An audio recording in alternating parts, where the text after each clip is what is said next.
पाठ का नाम है सत्ता के वैकल्पिक केंद्र।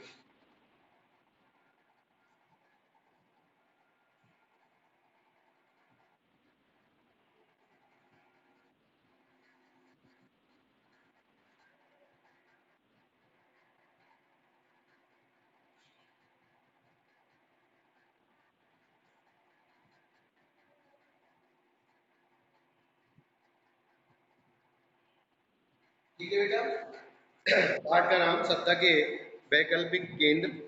तो इसमें जो है बेटा पहले आपके कुछ इनका इंट्रो होना चाहिए कि कौन कौन से केंद्र हैं जिनसे जो है जो सहयोग के क्षेत्र में काम करते हैं। तो इसमें सबसे पहली बात आती है कि सत्ता यानी कि जिससे जो है ये अंतर्राष्ट्रीय राजनीति में जो है एक तालमेल बैठता है, आपसी सहयोग बढ़ता है। ये कौन कौन से चीज़ें होती हैं? तो सबसे पहले जैसा अब आसियान शैली क्या होती है, तो इसमें उत्तर हम लिख सकते हैं कि आसियान सदस्यों के अनौपचारिक और सहयोगपूर्ण कामकाज की शैली को आसियान शैली कहा जाता है। आसियान मीन्स जो आसियान देशों का जो एक संगठन है, उनके जो है आपस में जो संबंध है, जो कामकाज वो आपस में एक दूसरे का सहयोग करते हैं, जो उनके कामकाज का तरीका है आपसी सहयोग के, उसी को हम आसियान शैली कहते हैं। ठीक है बेटा। फिर है क्षेत्रीय संगठनों की बात होती है जब सत्ता के इस चैप्टर के अंतर्गत क्षेत्रीय संगठन। क्षेत्रीय संगठन मीन्स एक एरिया होता है, क्षेत्र में एक एरिया होता है जिसको हम एक छोटा क्षेत्र न मान करके विश्व पटल पे अगर हम इसको देखते हैं तो जैसे एक पूरा क्षेत्र है जिसमें जो है बहुत सारे देश शामिल हैं। माना हम दक्षिण एशिया की बात करें तो इस जैसे दक्षिण या सार्क जिसको बोलते हैं दक्षिण एशियाई सहयोग संगठन, सार्क। ठीक है। तो इन संगठनों को क्यों बनाया जाता है? सार्क है, कई सारी जो समझौते एग्रीमेंट भी किए जाते हैं। क्यों इन चीज़ों का, जैसे यूरोपीय मुद्रा संघ है, यूरोपीय मुद्रा संघ क्यों बनाया जाता है? संयुक्त राष्ट्र संघ क्यों बनाया गया है? तो इसलिए बनाया गया है क्षेत्रीय संगठनों को क्योंकि जन कल्याण और जीवन में जो है गुणवत्ता प्राप्त की जा सके, यानी कि सभी जगह जो है लोगों को अच्छा जीवन मिले, अच्छा एक स्वास्थ्य मिले, अच्छा एक आर्थिक रूप से जो है संपन्नता मिले। ठीक है बेटा। फिर सबसे पहला जब दो देश आपस में जो है संगठन बनाते हैं तो उनका जो है एक उद्देश्य होता है कि आर्थिक, सामाजिक और सांस्कृतिक विकास। प्रत्येक देश को जो है अपनी संस्कृति का विकास करना चाहिए। ठीक है। आर्थिक रूप से जो है एक दूसरे की सहायता करनी चाहिए। माना कोई गरीब देश है तो जो अमीर देश है उनका फर्ज बनता है कि वो उनकी आर्थिक रूप से मदद करे या तकनीकी रूप से मदद करे। तो ये जो है इसीलिए जो है संगठनों का विकास किया जाता है ताकि जो है आपस में सहयोग की भावना बनी रहे। ठीक है। फिर है सामूहिक आत्मनिर्भरता। अब जैसे हमने संगठन बना लिया 5-6 देशों का, तो हमने जो है बोला भाई हम आपस में जो है सामूहिक रूप से मिलकर के काम करेंगे और आत्मनिर्भर बनने की कोशिश करेंगे ताकि हमें जो है विश्व के अन्य देशों पे जो है निर्भर न रहना पड़े। तो कोई हम इस तरह से जो है आपस में जो मिल करके एक सहयोग का वातावरण तैयार करेंगे जिससे जो है क्या होगा, हमारा जो है आर्थिक और सामाजिक विकास होगा। फिर है आर्थिक क्षेत्रीय संगठनों को बनाने का एक उद्देश्य और है कि अन्य देशों के साथ सहयोग करना। भाई जब संगठन का मतलब उसमें कई देश शामिल होंगे तो संगठन तभी सफल होगा जब सब देश एक दूसरे के साथ सहयोग करेंगे। इसी पे जो है संगठन का भविष्य निर्धारित होगा। ठीक है बेटा। फिर एक दूसरे की समस्याओं के लिए आपसी विश्वास और सूझबूझ का विकास। अब एक दूसरे की समस्याओं का सहयोग, हमने एक संगठन बनाया। संगठन क्यों बनाता है इंसान? भाई हम समाज में रहते हैं, हम समाज का निर्माण क्यों करते हैं? ताकि हमारी सभी आवश्यकताओं की पूर्ति हो सके। समाज में रहकर हो सकती है, अगर मैं अकेला रहूं और जंगल में रहूं तो मेरी सारी आवश्यकताओं की पूर्ति तो नहीं हो पाएगी बेटा। ठीक है ना। हमें किसी न किसी काम के लिए जो है अन्य लोगों पर निर्भर रहना ही पड़ता है। ठीक। तो तभी मनुष्य जो है एक समुदाय का निर्माण करता है, समाज का निर्माण करता है। तो उसी तरह से जो है एक क्षेत्रीय संगठन बनाए जाते हैं ताकि जो है एक दूसरे की समस्याओं का समाधान किया जा सके। ठीक है। एक दूसरे को जो है आपसी विश्वास और सूझबूझ के साथ, आपसी विश्वास, एक दूसरे के प्रति जो हमारा विश्वास है उसको बढ़ावा देना। तो ये क्षेत्रीय संगठनों को बनाने के उद्देश्य है कि ताकि सभी देश आपस में एक दूसरे का सम्मान करें, सब लोग जो है एक दूसरे की मदद करने के लिए आगे आए ठीक है बेटा। फिर इस तरह से अन्य क्षेत्रीय व अंतर्राष्ट्रीय संगठनों के साथ सहयोग करना। भाई अब क्षेत्रीय संगठन बनाने का एक उद्देश्य ये भी है कि जितने भी और संगठन बने हैं विश्व स्तर पे उनके साथ मिलकर के भी काम करना। यानी कि जब हम एक संगठन बनाते हैं क्षेत्रीय मीन्स जब कुछ देश एक एरिया है, माना दक्षिण एशिया का अगर हम वो देखें मानचित्र देखें तो उसमें जितने भी छोटे छोटे देश हैं सारे विकासशील देश हैं बेटा। तो कहने का मतलब है कि जब ये आपस में सहयोग कराएंगे तो इन्होंने एक संगठन का निर्माण किया।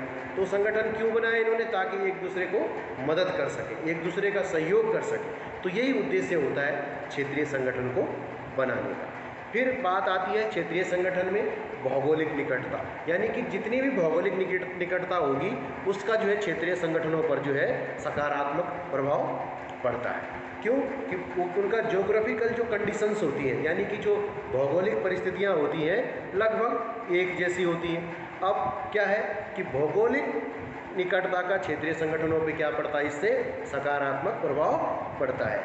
किस कारण? यानी कि भौगोलिक निकटता के कारण जो है उस क्षेत्र की अनेक समस्याएं भी एक जैसी होती हैं।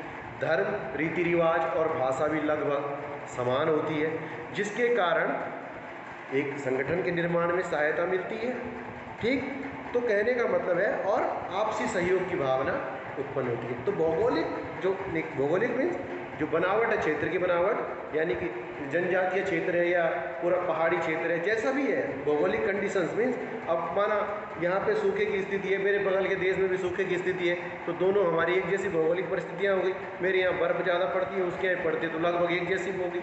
हमारा एक ही इलाका होने के कारण हमारा खान पान एक जैसा है, भाषा भी हम लगभग एक जैसी बोलते हैं। ठीक है, तो इससे जो है फर्क पड़ता है। भौगोलिक संगठन जो निकटता का क्षेत्रीय संगठनों पर सकारात्मक प्रभाव पड़ता है, क्योंकि उनसे जो है इनकी भौगोलिक निकटता के कारण उनकी जो है कई सारी समस्याएं, धर्म, रीति रिवाज और भाषा एक समान होती है। इससे इनमें एक संगठन के रूप में सहयोग की भावना उत्पन्न होती है। ठीक, अब बात आती है आसियान विजन 2020। अब आसियान विजन 2020 में जो कहा गया है, आसियान की जो भूमिका तय की गई है, इसमें जो है आसियान की एक बहिर्मुखी भूमिका को प्रमुखता दी गई। यानी कि जो आसियान है उसके महत्व को जो है कई सारी क्षेत्रों में जो है उसका महत्व को जो है प्रमुखता दी जाएगी।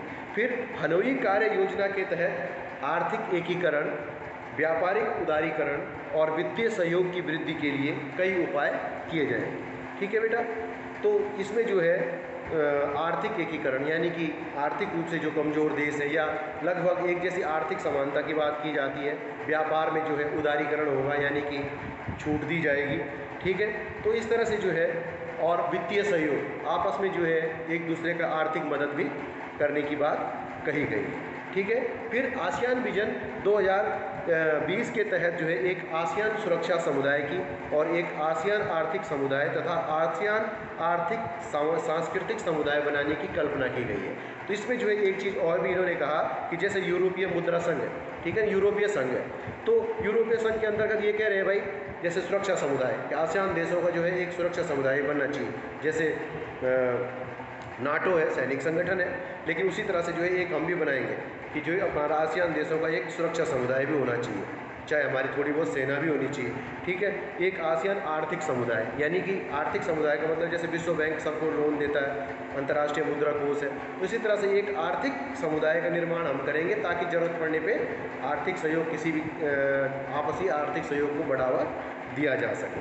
ठीक है, और आसियान सामाजिक एवं सांस्कृतिक समुदाय बनाने की कल्पना की गई। तो ये आसियान विजन की 3 बात, आसियान विजन 2020 की 3 बातें हैं बेटा। सबसे पहला कि इसमें जो है आसियान की एक बहिर्मुखी भूमिका को प्रमुखता दी गई है। फिर हनोई कार्य योजना के तहत जो है आर्थिक एकीकरण और व्यापारिक उदारीकरण और वित्तीय सहयोग को बढ़ाने के लिए जो है कई उपाय निर्धारित किए गए हैं। देन आसियान विजन 2020 के तहत जो है कि एक आसियान सुरक्षा समुदाय के निर्माण, आसियान आर्थिक समुदाय का निर्माण तथा आसियान सामाजिक एवं सांस्कृतिक समुदाय बनाने की जो है कल्पना की गई है। ठीक है बेटा, अब बात आती है आसियान के स्तंभ। आसियान के स्तंभ कौन कौन से हैं? सबसे पहले आसियान सुरक्षा समुदाय।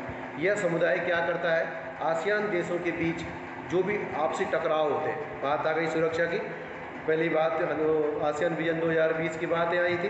तो सबसे पहले जो है आसियान सुरक्षा समुदाय क्या करता है कि आसियान के जितने सदस्य देश हैं, अगर कभी आपस में मनमुटाव हो जाता है, टकराव की स्थिति आ जाती है, तो उनके बीच के टकराव को क्या करता है, बातचीत के माध्यम से दूर करता है। दूसरा आसियान आर्थिक समुदाय। आर्थिक समुदाय जो है आसियान देशों का साझा बाजार और उत्पादन आधार तथा क्षेत्र में सामाजिक आर्थिक विकास को बढ़ावा देता है। यानी कि आर्थिक का समुदाय का मतलब है कि आर्थिक रूप से जो है संपन्नता लाना, तब चाहे उसके लिए व्यापार में उदारीकरण करे या अन्य चीज़ों में करे, लेकिन आर्थिक पक्ष जो है मजबूत करने के लिए आसियान आर्थिक समुदाय बनाया गया है। फिर आसियान सामाजिक एवं सांस्कृतिक समुदाय, ठीक है, यह समुदाय आसियान देशों के बीच सामाजिक एवं सांस्कृतिक सहयोग को बढ़ाता है। यानी कि जो भी सांस्कृतिक संबंध है हमारे और सामाजिक संबंध है उनको बढ़ावा देता है। ठीक है बेटा, तो आज के लिए इतना ही। और चलो हाँ, आज के लिए एक छोटा सा और रह गया कि यूरोपीय संघ की क्या चीज़ें इसे एक प्रभावी संगठन बनाती है। ठीक है, यूरोपीय संघ मैंने पहले भी बात की है। तो यूरोपीय संघ इसका जो है अपना एक झंडा है, अपना एक गान है, अपना एक स्थापना दिवस है और अपनी एक मुद्रा है। ठीक, ये सब इसे क्या करते हैं, शक्तिशाली स्थिति प्रदान करते हैं। यूरोपीय संघ का जो है विश्व की राजनीति में क्या है बेटा, बहुत ज़्यादा महत्व है। और यह यूरोपीय संघ जो है विश्व की सबसे समृद्धशाली अर्थव्यवस्था है। ठीक है बेटा, और इसके जो 2 सदस्य हैं ब्रिटेन और फ्रांस, ये सुरक्षा परिषद के स्थायी सदस्य हैं और इनके पास परमाणु हथियार भी हैं। ठीक बेटा, तो इसलिए जो है, और यूरोपीय संघ के पास दूसरी बड़ी सेना है, तो सेना भी है। 2 देश जो इसके सदस्य हैं वो संयुक्त राष्ट्र सुरक्षा परिषद के भी स्थायी सदस्य हैं। इनके पास परमाणु हथियार है, अपनी अच्छी खासी सेना है, अपना झंडा, अपना स्थापना दिवस, ठीक है, अपना गान है। तो ये सब चीज़ें जो है इसको एक प्रभावी संगठन बनाती है। आज के लिए इतना ही, आप बने रहें।